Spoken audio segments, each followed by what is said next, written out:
A Angélica é psicóloga de formação, diretora de recursos humanos com mais de 25 anos de experiências e passagens por grandes empresas dos mais variados segmentos, desde bebidas e alimentos, bens de consumo, hotelaria, petróleo e energia, automotivo e até mesmo hospitais.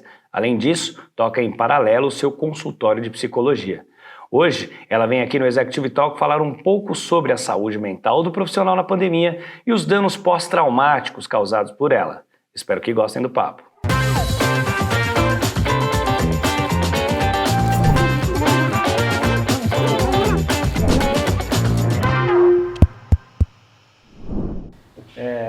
Angélica, tudo bem? Tudo bom. Muito bom recebê-la aqui nesse Nossa, programa. obrigada pela oportunidade. A gente já se conhece tem um tempo. Sim. E eu sempre admirei, sempre acompanhei a tua carreira e eu pensei, por que não, né? A gente bater esse papo, acho que você tem muita coisa legal, interessante, importante para falar.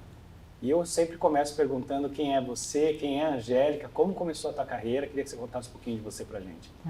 Bom, quem sou eu? Bom, eu sou a Angélica, carioca da gema, flamenguista doente e adoro natureza, trilha, andar por aí, fazer aquelas trilhas de barro, enfim, lá nas Agulhas Negras e outros lugares, né? Então, uma aventura bem minha praia, tá? É mesmo, esse seu jeitinho calminha, então... É isso que me acalma. Pois é. Que eu gasto a energia toda, eu né? achei que você fazia yoga, uma coisa mais... Não. Não, yoga me estressa, sabia? Eu já tentei e, assim, a cabeça não para. E aí eu falei, cara, eu tenho que fazer outra coisa que me desligue, né? Tem gente que se acalma ouvindo aquele rock and roll pesado e fazendo coisas radicais. Mas você sabe que tem uma coisa interessante, né? Quando eu tinha aquela época de preencher planilhas, que você tem que ficar focado, em espaço aberto, etc. Iron Maiden, fone no ouvido, bota no último volume e vamos. Nada de Enya. Pelo amor de Deus! Que surpresa, que legal. Que então, todo mundo fala isso, sabia? Tem, assim, outros detalhes, você né? passa assim que você medita todos os dias. A gente fala, Então, fala baixinha, ponderada. Tal. Isso eu sou mesmo. Isso eu sou mesmo. Mas é interessante, né? Porque a coisa que eu mais ouço, assim, no decorrer da minha vida é assim, nossa, você não tem cara de, né? Não tem cara de trilha, você não tem cara de que dirige em off-road. Não, eu até vim com o meu jipinho da lama, né? É mesmo?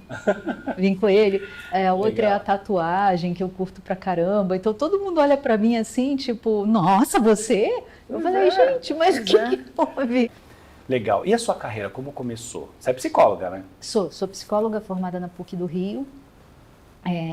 E aí, assim, dentro da faculdade, eu comecei a olhar várias oportunidades dentro da própria carreira de psicologia, clínica, hospital, etc. E foi aí que eu me apaixonei pelo desenvolvimento humano. Tem muito a ver também com os professores que eu tive, foi ótimo, né? Eu tinha pessoas ali realmente especiais. E foi aí que eu comecei a me aprofundar nessa questão do desenvolvimento humano, principalmente o desenvolvimento humano adulto. Porque tem o desenvolvimento infantil, adolescente, essa coisa toda. E aí eu fui para a linha do desenvolvimento adulto. E então, nesse ínterim, eu comecei a participar de programas de trainee, de seleção. Você não chegou a clinicar aí ainda? Eu sempre cliniquei. Eu paralelamente? Sempre... Então, o pessoal fala muito dessa história de, temos que ser ambidestros. Né? Então, eu não sei, eu acho que eu sou ambidestra desde sempre, né? Uma coisa bem da minha natureza. Eu me envolvo e... Desde a época de trainee na Ambev, lá atrás? Eu não cheguei a ser trainee da Ambev. Na verdade, eu participei do programa. Analista, verdade. Eu participei da seleção e, no fim, eles me contrataram como analista de RH. Legal. Já direto, né? E desde formada você já estava clinicando? E sim, desde formada eu já clinicava. Coisas que o LinkedIn não mostra para você, né? A gente olha aqui na trajetória e não sabe. Tem muita coisa que não está no LinkedIn, né? Tem. Por isso esse papo aqui, para a gente tem bastante abrir coisa. O livro aqui. Tem bastante coisa. Tem algumas coisas que eu sempre fiz, né? Do decorrer da vida. Uma é voluntariado e a outra é a parte de clinicar, de atender pessoas. É lógico, quando você está conjugando a carreira executiva junto com clínica, você não pode ter muitos pacientes, né? Mas eu tenho não vou me atrever a dizer que é especialização, que ainda falta, mas eu trabalho muito com adolescentes e jovens que são pessoas com um nível de inteligência muito alto. Pessoas que elas acabam desenvolvendo, já dada a rejeição que existe em torno dessas pessoas, com um nível de inteligência muito acima da média, elas acabam desenvolvendo questões psicológicas mesmo, de aceitação, rejeição e tudo mais. Então eu trabalho com esse tipo de pessoa, com esse nicho do nicho. Por conta dela ser mais desenvolvida em algumas coisas, ela sofre rejeição? Rejeição, bullying, assédio, isolado, assim, todo tipo de sofrimento social que você possa imaginar. É mesmo? Quais são os casos mais comuns? Tá, então, assim, antes, lá atrás, começou-se a falar na questão do QI, né? E o QI, o teste de QI, né, que é o famoso, ele só mede a parte da inteligência lógico-matemática, cartesiana, etc. Mas existem outras habilidades. Né? E são habilidades fantásticas, né? Que são pessoas, na verdade até a psicologia parou de chamar de superdotado, porque ficou um termo meio pejorativo, e passou a chamar de altas habilidades, né? E são 9 tipos de inteligência desenvolvida. Na verdade é mais recente esse estudo, que foi, vamos dizer, é a linha de pesquisa de Howard Gardner, que é um psicólogo americano bastante famoso, né? E o que acontece, né? Essas pessoas, elas têm esses 9 tipos de inteligência. Eu vou dar um exemplo tá top of mind agora, total, né? A fadinha do skate. Você vê o movimento que essa menina faz no skate, que aliás, skate é uma coisa que eu gosto também. Como assim? Mas eu não ando de skate, não. Já andou? Já tentei, me esborrachei e eu falei, você gosta de curtir, então? Agora eu vou ficar aqui na arquibancada olhando, não quero mais não. Surpresíssimo. Então, aí o que aconteceu? A fadinha é o típico modelo de uma criança pré-adolescente com uma alta habilidade relacionada à inteligência sinestésica. A percepção corporal, os movimentos dificílimos, mesmo o videozinho dela lá que a mãe fez, vestida de fadinha. Gente, desculpa, não decorei o nome do movimento, mas ela rodou aquele skate, desceu 3 degraus de escada, menina de 6 anos de idade. Pois é. Domínio, como se o skate fosse a extensão do corpo dela. Então, assim, a gente fala de outras pessoas com altas habilidades, quando você vê, por exemplo, aí o nosso outro personagem super famoso, o Pelé, né? São modelos de inteligência sinestésica. A inteligência sinestésica é quando a pessoa tem habilidades físicas ali, agilidades acima da média. Eu lembro de ter lido alguma coisa na época do Ronaldinho Gaúcho. O Messi também, né? Esses caras são, assim, o Messi é um bom exemplo de combinado, né? Ele tem uma questão, assim, uma inteligência muito acima da média e é autista. Isso não é um tema raro dentro das pessoas que têm essas 9 altas habilidades. Por exemplo, déficit de atenção, é o Michael Phelps. O Michael Phelps é um dos maiores medalhistas do mundo em natação e ele tem 2 patologias que ele faz questão de falar, né? Ele tem o TDAH, que é o transtorno de déficit de atenção e hiperatividade, e depressão. Olha só. Aí você fica pensando, como é que um cara como esse, um cara é um monstro, né? E tem isso, né? E isso é um ponto que eu acho sensacional no momento atual. Nós todos temos. Não existe isso que existia antes, né? Aquele preconceito. A pessoa tem uma doença mental, socorro, deixa eu sair de perto. Todos nós temos. É uma linha muito tênue entre o equilíbrio e o desequilíbrio. Basta você ter os momentos de estresse extremo, momentos como, por exemplo, a pandemia, que jogou na mídia tudo que as pessoas... bastante, né? Exatamente. Legal. E aí você se desenvolveu falando com essas pessoas desde então até hoje? Você cuida dessas pessoas? Porque você falou que começou aí, né? Desde então você vem acompanhando. Comecei lá na faculdade de psicologia, né? E daí, assim, não atendo muita gente por causa de agenda mesmo, porque eu preciso continuar a minha carreira executiva. Você tem seu consultório? Ou não? Você tem seu consultório? Montado, na verdade, não? Agora eu atendo online, mas eu trabalhava com consultório sim. Só que ao invés de ter o meu consultório, eu fiz um modelo de atendimento diferente. Eu ia para um lugar mais próximo da pessoa e alugava por hora, né? Que a gente vê hoje, tipo né? Espaço de coworking, cafés e existem consultórios que são assim, né? Legal. Aí tem alguns lugares espalhados aí por São Paulo, lá no Rio tinha também. No Rio eu tinha a vantagem da PUC, né? A PUC, ela, quando você é ex-aluno, você pode alugar o espaço, Sim. né? Então, Você, bom, de novo, a gente entra no hardcore aqui, né? Você Tá. começa na Ambev. A Ambev cada vez mais se reinventa para tirar aquela fama de casca grossa, de ambiente que forja mesmo ali o tough guy, né? Como é que foi isso, né? Porque lá atrás imagino que estivesse no auge. então, eu entrei na o que era a Companhia Cervejaria Brahma, né? Isso na época que o Garantia, o Banco Garantia, assumiu. Nessa época veio o Marcel Telles, que para mim é um ícone de pessoa e de executivo, assim. É alguém que eu tenho altíssima referência, reverência, aliás. Por quê? O que tem nele assim que te inspira assim? Nossa, tudo. É mesmo? Tudo. Bom, falando um pouquinho do Marcel, né, que é o meu Agora ídolo. fiquei curioso. Você falou que te inspira, Ele é agora o meu todo ídolo. mundo precisa saber. Ele e uma outra pessoa que tive o privilégio de trabalhar com ele, que é o Álvaro Correia, que foi Legal. o diretor de recursos humanos na época, que eu entrei como analista, e já faleceu, infelizmente, mas é também um ícone de liderança, de humanidade, enfim, tudo que você puder imaginar de um perfil de recursos humanos para ser seguido. Legal. Né? E foi ali que eu tive o primeiro olhar falando, olha, dá para ser RH e dá para ser humano. Foi através deles que eu aprendi isso.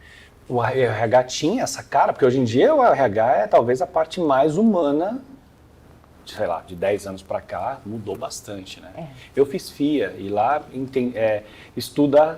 estuda-se para você ser mais estratégico, mais próximo das pessoas, mais ligado ao negócio. Então Exato. aqui treinaremos um novo RH. Lá Exato. atrás era assim, então tipo, dá para ser RH e dá para ser humano, como assim? Isso era o perfil do Álvaro, né? Ah. Então, assim, depois que ele se afastou, aí Ou dá para trabalhar na Ambev e dá para ser Humano? mais people person no caso? Com Porque certeza. o RH tinha essa fama de ou é humano ou é RH? Olha, no meu início de carreira, até, vamos dizer assim, quando eu entrei na ITW, o RH, para ser respeitado, precisava de números, dominar números, dominar não a execução de uma consolidação de balanço, etc., mas sim bater o olho com um olhar executivo, um olhar financeiro para poder ser respeitado à mesa dos executivos e presidência, etc. Tinha que ser um carrasco praticamente, né? Um estilo mais Depende autoritário. do contexto. E aí tinha uma outra vertente, estou falando do business partner, né? O business partner era muito mais estratégico, né? Muito mais estratégico e tem que se relacionar com os executivos, falando de igual para encontrar soluções, aspas, técnicas consultivas para ser um executivo de RH respeitado. O humano ficou bem de lado, para falar a verdade, durante um bom tempo. E as pessoas mais como um número, né, do que infelizmente, pessoas. sim. E isso depende também muito do grupo dos executivos, tá?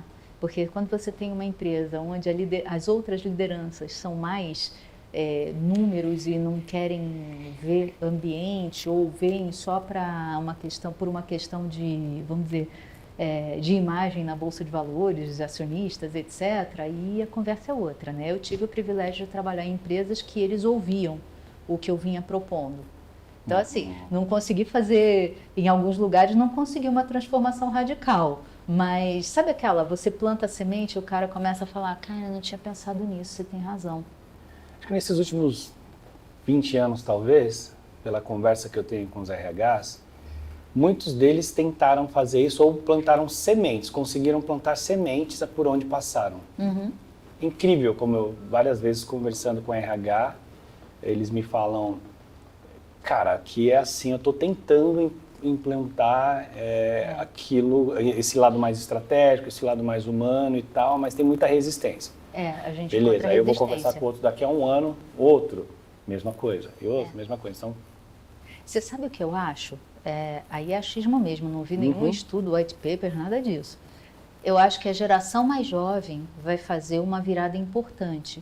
Por quê? Assim como teve na minha geração uma virada importante da mulher conseguir entrar e se posicionar graças as pessoas que saíram de famílias menos preconceituosas e hoje estão na posição executiva, vai vir aqui um grupo de pessoas mais jovens que vão assumir essas posições de decisão, seja vice-presidente, gerente, diretor, não importa o título, a pessoa vai estar lá à frente.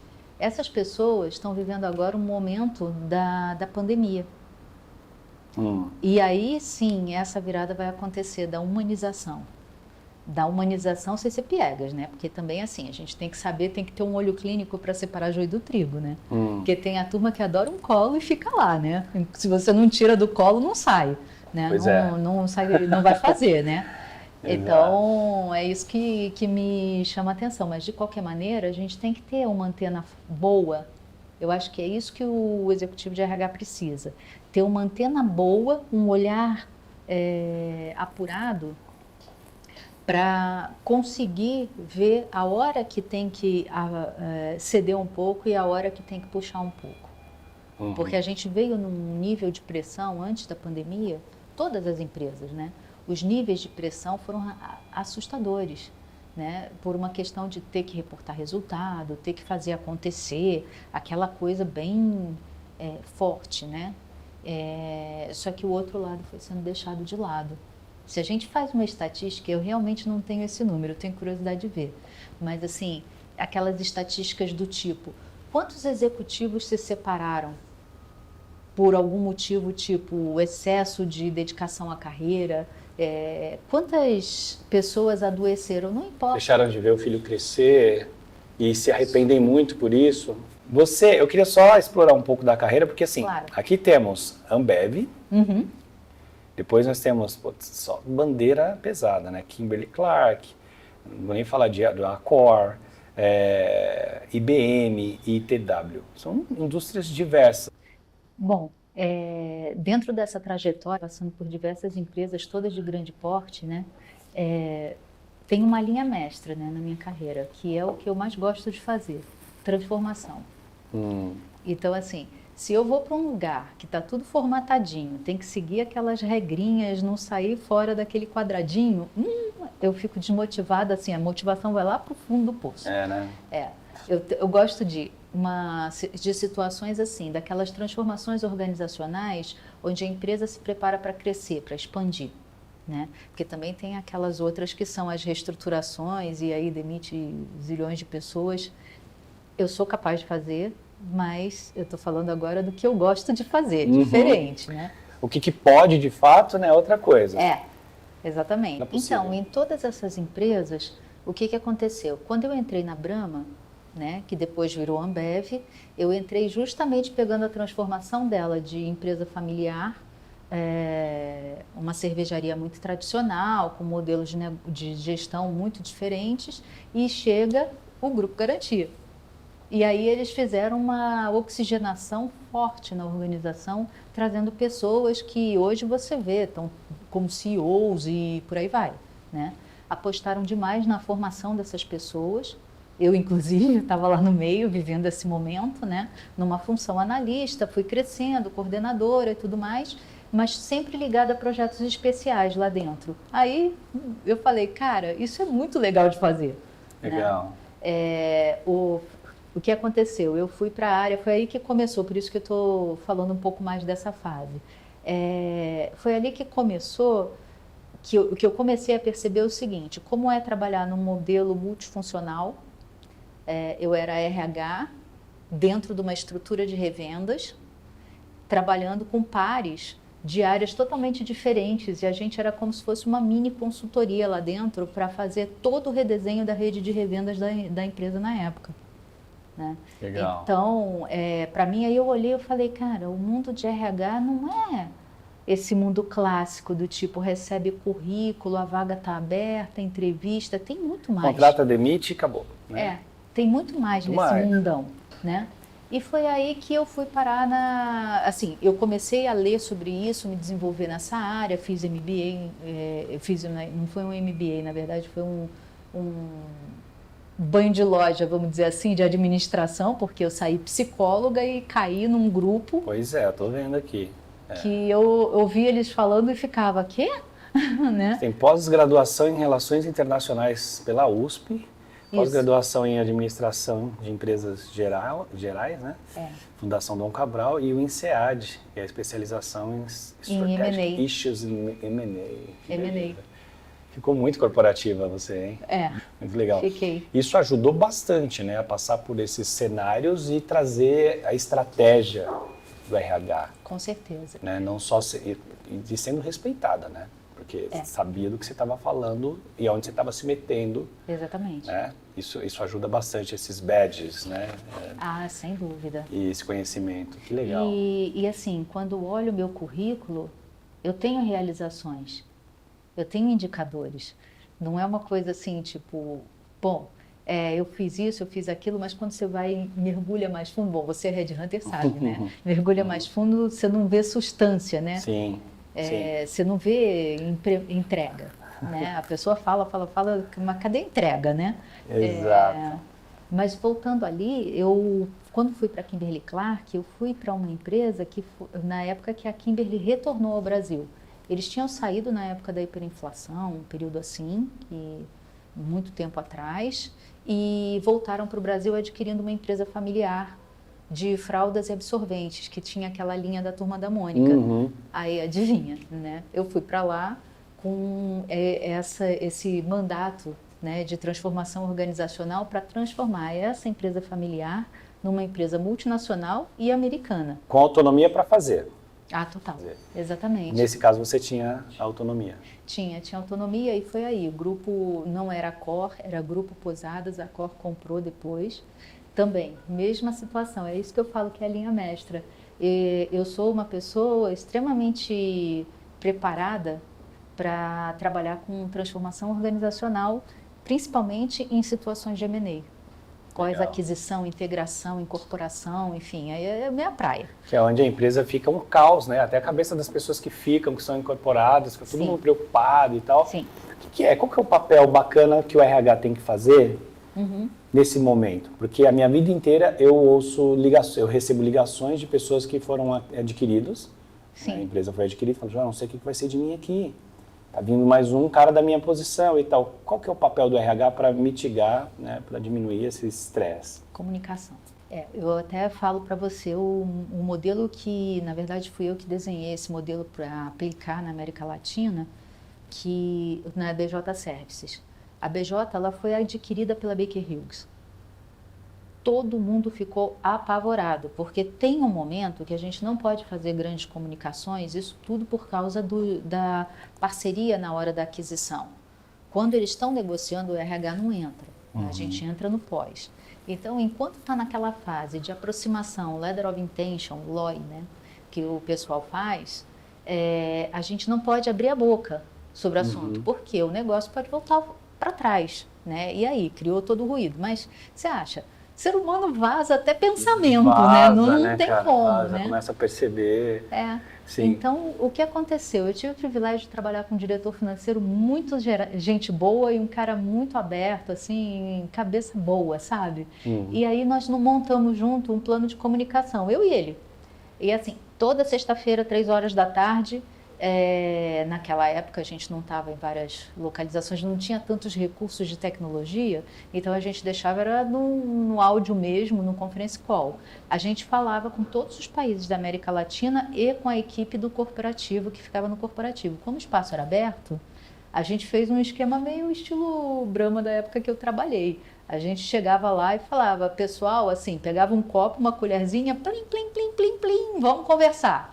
Olha só. E aí ele falava de números, falava dessa parte, olha, estamos nessa fase assim, assim, assim, não temos conclusões, assim, assim, assado. Aí eu entrava com a parte, gente, calma, isso é uma aproximação, não temos nenhuma reestruturação em pauta, não, sabe assim, bota a cara para bater.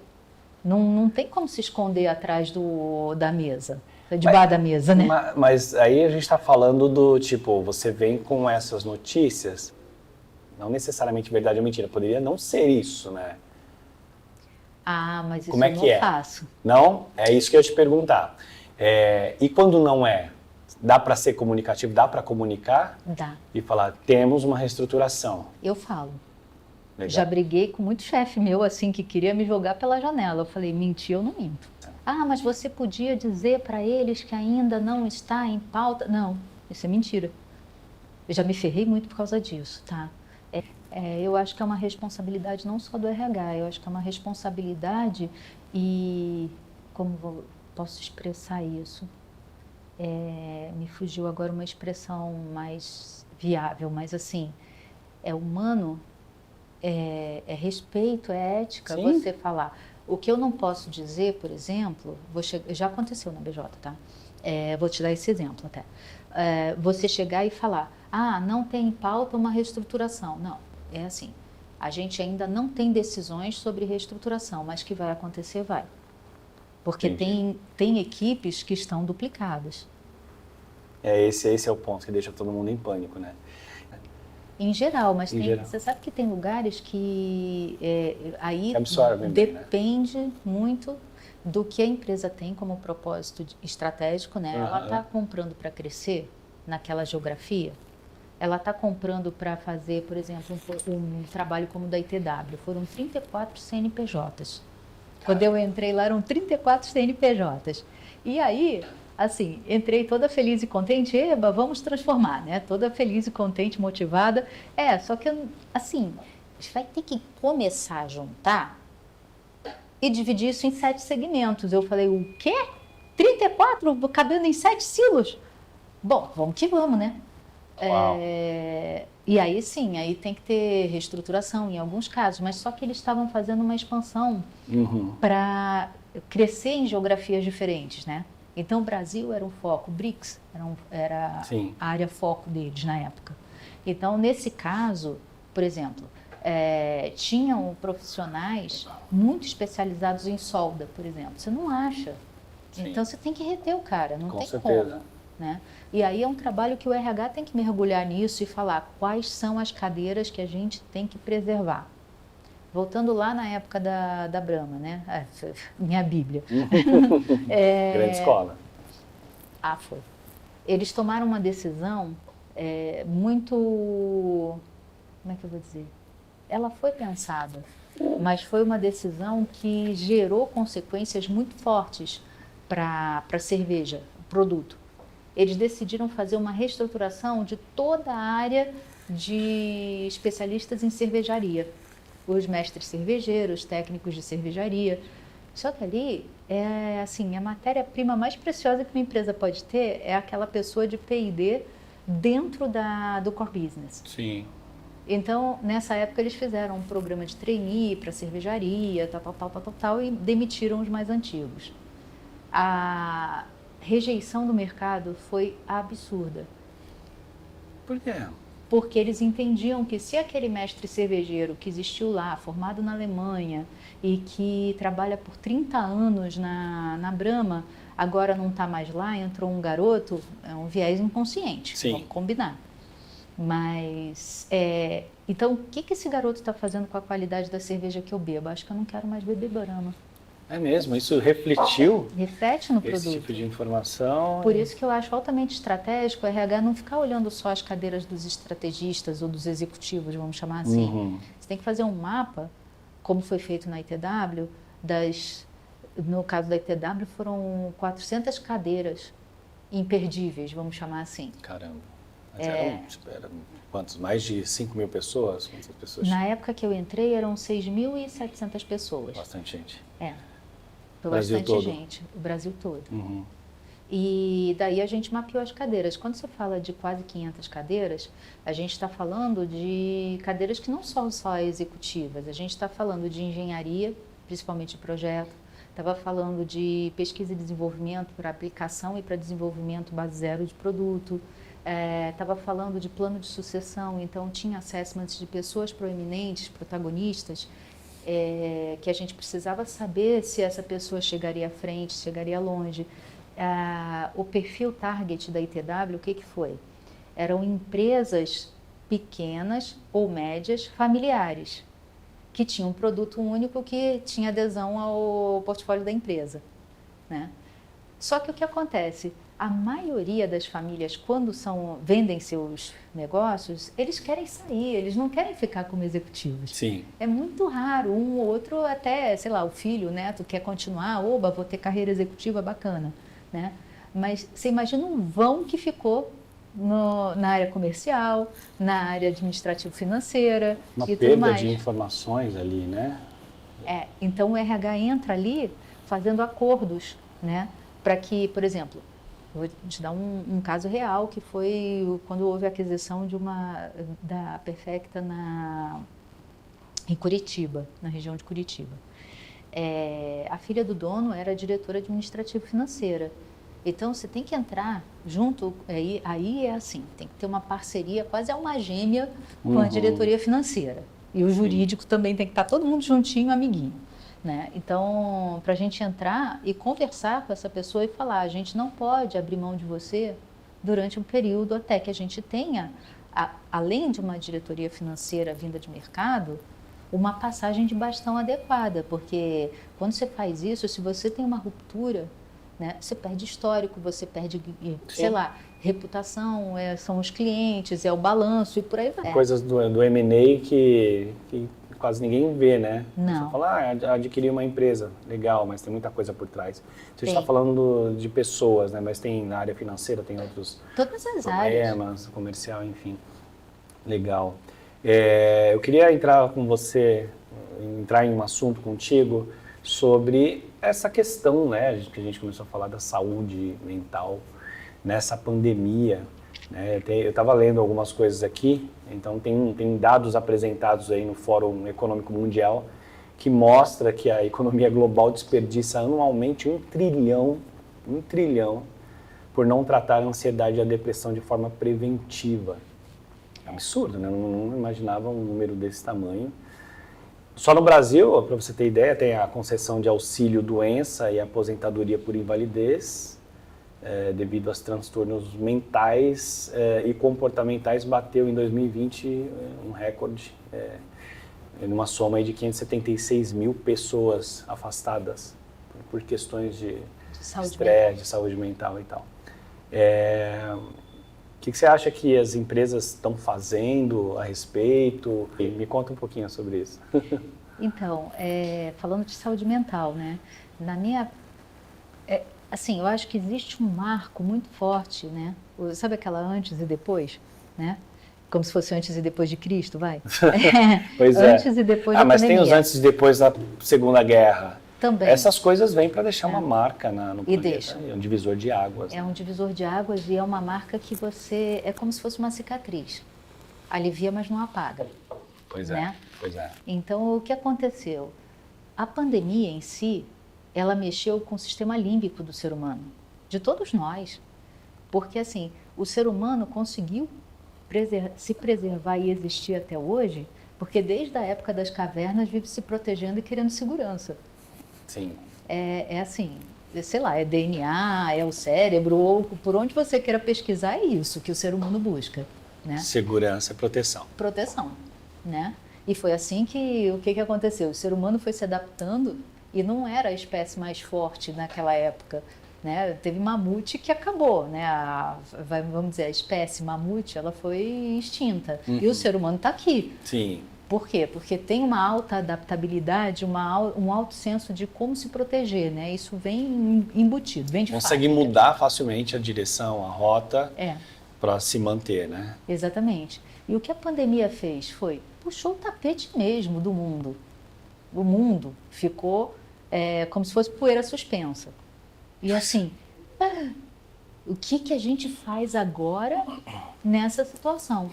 Porque é um vírus altamente mutável, altamente letal, ninguém tinha uma vacina que pudesse, sei lá, minimizar o problema e ninguém sabia, assim, não tinha previsibilidade, como o pessoal fala, né? A turma mais técnica. Por quê?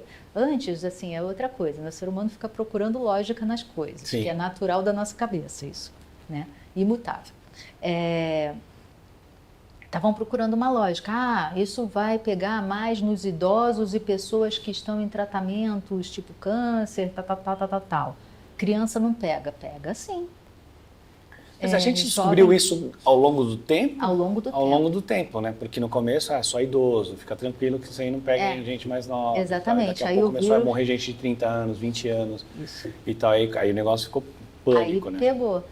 Porque o vírus foi lá e falou, vamos dizer assim, né? De uma forma figurativa, o vírus foi lá e falou, é só idoso? Espera aí que eu vou te mostrar o que eu sou capaz, né? E aí começou. E depois, outra coisa que gerou um pavor muito grande foi o seguinte, altamente contagioso, não tem mão de obra para cuidar no mundo. Pois é. Leito e pessoas, né? Dispostas a cuidar desse tipo Não de é coisa só que pegou a disposta, gente. mas assim, formada, com formação. Porque o que aconteceu? Pois é, verdade. Você tem a formação generalista na carreira de enfermagem, por exemplo, vou pegar a enfermagem como exemplo. Só que para tratar o Covid na fase do pico de fase, nos estados mais graves, mais arriscados, né, com risco de morte, o paciente vai para a UTI e tem que ser intensivista. Tem que ter uma experiência para tratar daquele paciente. Mesmo, ninguém falou disso, ninguém pensou sobre isso, né? Tá todo mundo indo para a UTI, mostrava lá os médicos como heróis e tal, mas é verdade, ele tinha que ter tido algum mínimo de experiência com uma doença que nem existia, né? Não, mas aí isso eles têm experiência, mas eles são, por exemplo, o pessoal que tem a formação intensivista, UTI, por exemplo, eles têm que saber ressuscitar uma pessoa, tem que saber como bastava que fosse intensivista, intensivista. Então, pelo menos. Entendi. Porque o que acontece? Uma semelhança, bom, os médicos e enfermeiros vão ter um chilique quando ouvirem isso, mas vamos lá, vou falar de uma forma bem simples. Já houve casos de pessoas que faleceram por tuberculose, por pneumonia. Então, tratar um problema de respiratório grave, eles têm o protocolo, eles sabem por onde ir. Certo. A questão é o que fazer com o Covid, que é altamente contagioso. Então, faltou EPI, faltou respirador, faltou treinamento. Tinham coisas que... por exemplo, essa minha passagem, né, pelos hospitais, como RH de hospital, a gente tinha que fazer treinamentos sistemáticos, mas assim, quase que padrão. Foi bem no meio da pandemia, na verdade. Eu peguei ela de frente, né? Pegou de frente quando você foi para o hospital. Eu entrei lá em 2019, passei o ano de 2020 e deixei agora em março desse ano. Pois é. Eu descobri que, assim, tudo que eu tinha feito de workshop sobre gerenciamento de crise, segurança do trabalho, eu falei... Reinventa. O que é isso, né? Então, por exemplo, só para você ter uma ideia, os treinamentos que a gente fazia com os profissionais da linha de frente era quase que um exercício do exército, sabe assim? Veste os EPIs, tira os EPIs, aqui você tem risco de contaminação, vamos de novo. Bota tudo de novo. Caramba. Tira tudo de novo. Porque às vezes, assim, uma coisa muito simples, você colocou a luva de látex. O fato de você deixar uma brecha no uniforme porque numa doença não tão contagiosa, tudo bem, você pode botar a luva de látex se você está com o uniforme de manga comprida. E um encosta no outro e deixa uma brecha, sei lá, 2 dedos no braço, a pele aparecendo. Certo. Isso é risco de contaminação. Do Covid. O Covid pode acontecer. Olha só. Porque então, não vai tinha lembrar de repente de lavar aquela parte, faz assim. Exatamente. Complicado, né? Exatamente, é bem complicado. Então a gente tinha que fazer um treinamento que era quase que mecânico, vamos dizer assim. Faz de novo, né? O mestre Miyagi lá do Karate Kid, bota o casaco, tira o casaco, bota o casaco no chão, volta. Né? É mesmo, cara. Que coisa. A gente viu muitos bastidores, mas a gente não imagina que seja assim, né? Que o treinamento... Agora, você me comentou alguma coisa ali nos bastidores sobre essa questão do pós-traumático. O estresse Que pós-traumático. é o novo que a gente já vai começar a ver. Daqui a pouquinho olhar e falar, mas a pandemia não está indo embora? O que está acontecendo? Como é que é isso? Então, o estresse pós-traumático, ele é uma reação, vamos dizer assim, talvez mais forte do que a síndrome do pânico, tá? É uma doença silenciosa, só que o estresse pós-traumático, ele tem um fato gerador. Então, por exemplo, pessoas que saíram da UTI, passaram pelo Covid, sobreviveram, são os heróis, estão se recuperando, fizeram fisioterapia. Quando voltam à vida normal, eles olham e falam, eu não quero sair de casa. Eu não quero conviver com ninguém. Mas aí tem que trabalhar, faz de conta. Tô dizendo um exemplo hipotético. Ah, beleza. Só que o estresse pós-traumático, ele tem um gatilho que é muito sutil, tá? E aí a pessoa entra em crise. E entra em crise mesmo. É muito difícil ajudar a pessoa naquele sofrimento, naquele momento. Isso pode acontecer em qualquer lugar. Dentro de casa, no escritório, sei lá, no shopping, na hora que está tomando banho, X. E pode vir de formas completamente diferentes, não ligado exatamente àquele medo de ficar doente de novo. Pode ser com outros medos, não é? Na verdade, é uma reação física. A pessoa não consegue controlar. Por exemplo, vou falar um caso clássico, tem variações do mesmo tema, tá? A pessoa começa a tremer, tremer, tremer. Tem pessoas que perdem o controle assim, começam a vomitar. Pessoas que começam a sentir uma palpitação no coração que lembra muito um infarto ou uma arritmia cardíaca. Então, as reações, elas são muito físicas, né? Às vezes o cara tá, mas eu não tô preocupado com nada, mas aí vem aquele gatilho e o corpo... E o corpo te trava. A tua cabeça tá dizendo, você tem que ir. Eu não vou. O corpo vira para você e fala, não vou não. O cérebro, para de mandar aí. Quem vai mandar agora sou eu. Então, essa é uma nova onda. E é uma onda... Falando de saúde mental pós-pandemia agora. Isso. E é uma doença que ela teve o seu tempo no Brasil, que foi quando o pessoal voltou no pós-guerra, da Segunda Guerra Mundial. Foram os ex-combatentes, quando chegaram no Brasil, tal. Eles ficaram bem, vamos dizer... desadaptados, vamos chamar assim, né? Eles tinham que voltar a viver novamente uma vida e aí você via... Quando eles já eram outras pessoas, né? Isso muda a pessoa.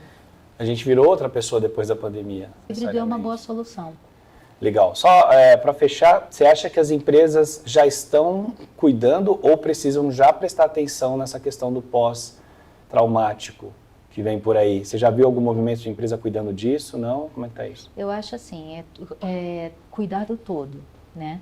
Da linha de saúde mental das pessoas, da saúde emocional das pessoas de forma integrada e preventiva. Essa é a minha bandeirinha, né? Eu acho assim, por que deixar a pessoa começar a ter crises para falar, tem que fazer alguma coisa?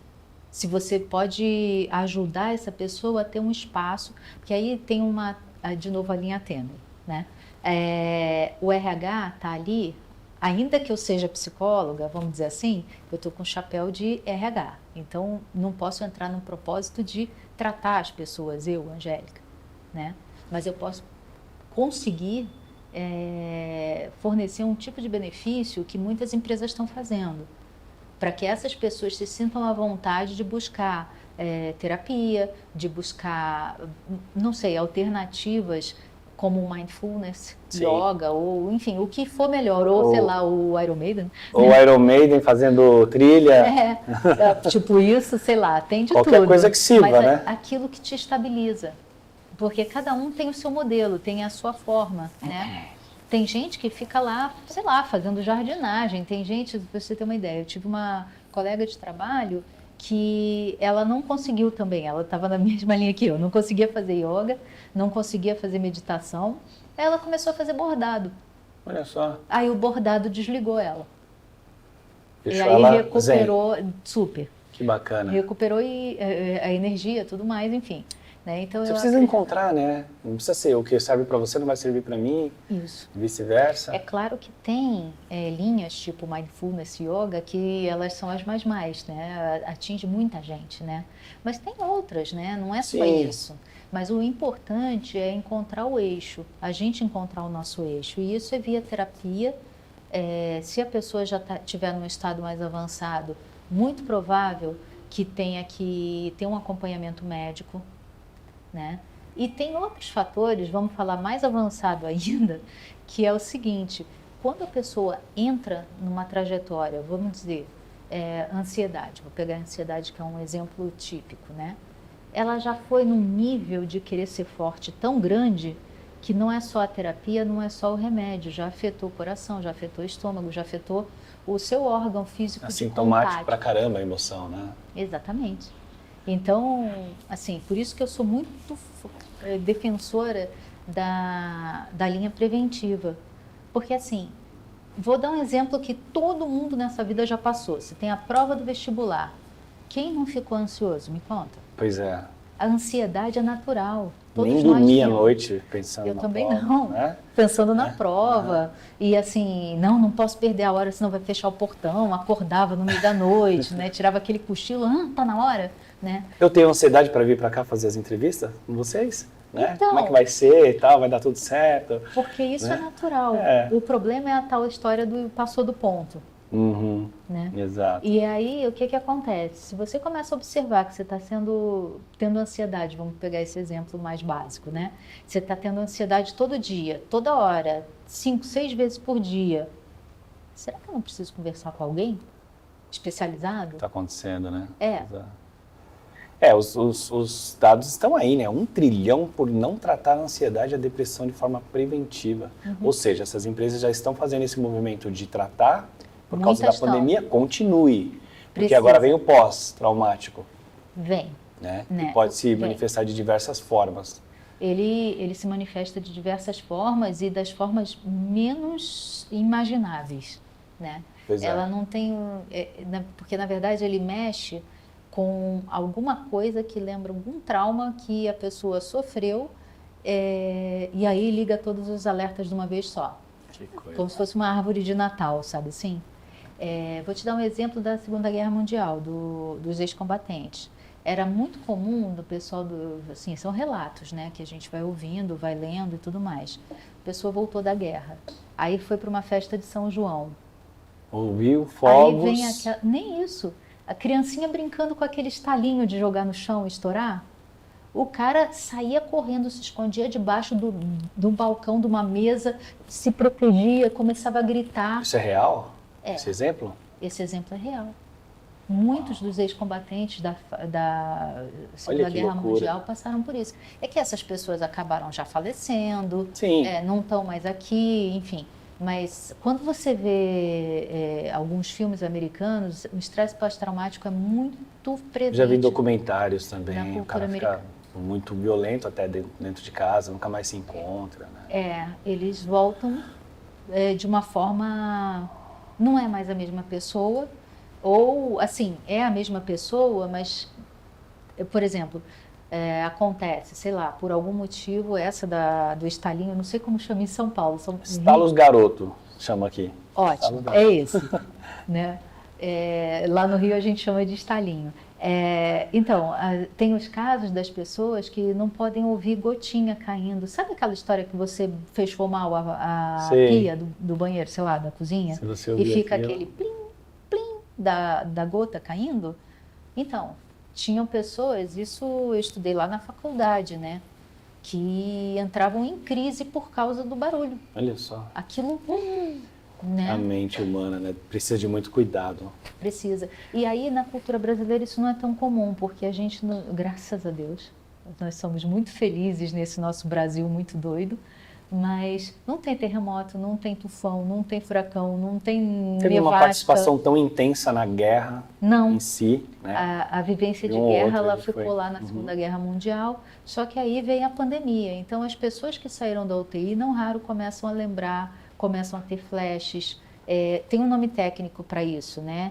Ou é flashback ou revivescência, né? Então, assim, é um som, é um aroma, é um X que liga aquele trauma e aí a pessoa tem uma reação intempestiva ou começa a tremer, se encolher e fica em pânico.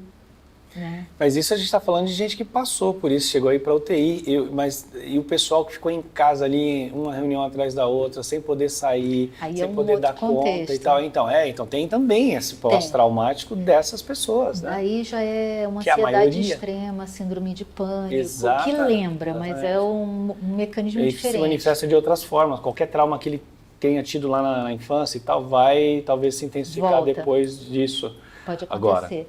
E vi muitas situações, né, mas aí é por leitura, documentários, reportagens, esse tipo de coisa, e conversando com colegas, que eu tive o privilégio de trabalhar com alguns deles que são médicos, que são da área de saúde, são profissionais de saúde. Né? que, assim, algumas pessoas tiveram uma vida muito dura na infância, progrediram, e o pânico que gerou foi: eu não quero voltar para aquele lugar. A pobreza, o desemprego, a falta de comida na mesa. Então, assim, eles continuavam trabalhando, estavam vivendo uma outra realidade, mas começaram a desenvolver esse pânico. Eu não posso perder o emprego, eu não posso perder tudo, eu não posso voltar para ali. Pânico de escassez, né? Exatamente. Então, isso também é uma coisa por causa da realidade brasileira, né? As pessoas progrediram num dado momento, né? E tem outro estilo de vida, tem um outro patamar econômico, né? Mas o Covid, ele trouxe esse medo de voltar àquela vida lá atrás, Sim. especializados. Bacana, cara. Eu acho que essa conversa iria longe, né? Você acredita? 2h10 já. Já? Passou rápido, né? Muito. E foi um prazer bater esse papo contigo aqui. Aprendi bastante, conheci a fundo, não só, né, uma trajetória de muito sucesso, de uma diretora que eu respeito muito, como uma pessoa muito bacana também, né? Obrigada. Eu fiquei surpreso com o rock and roll, com as trilhas e tudo mais. Obrigado mesmo por ter vindo aqui, obrigado pelo seu tempo. Eu que agradeço a oportunidade de estar conversando com você num canal tão bacana como esse. Foi um prazer. O prazer foi meu. Esse vídeo teve oferecimento da Chave Coworking, o seu escritório compartilhado.